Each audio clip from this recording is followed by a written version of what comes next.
There are those who thought at one time that this president would become presidential at some point, that he would be transformed, that he would transition into the presidency. It's never going to happen. So Maxine's caught in this frame of thought that the office of the presidency determines the behavior that the president should have, instead of the president determining his behavior because he won the election. It's sort of like saying, I don't know, say you're a single lady and you're like, well, I have a cardboard cutout of exactly what a boyfriend should behave like. I know exactly what he should be doing, and if somebody doesn't fit that, then they're no good.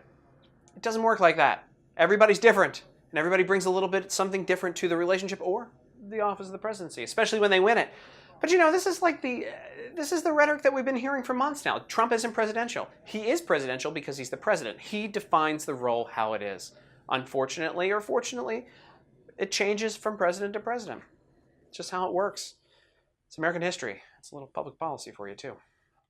This is a dishonorable human being who does not deserve to be president of the United States of America. And everyone should join with me in wanting to impeach him. He does not deserve to represent us. Not only is he putting this whole country at danger, undermining our democracy, our allies are thinking less of us now across the world. I don't know that our allies think less of us at all, but you can't just impeach a guy because you don't like him. You have to have an impeachable offense, and that whole Russian collusion story is kind of taking a back burner for right now, so good luck finding an impeachable offense. And by the way, remember when Al Green was the first person to propose impeachment on the floor of the House of Representatives?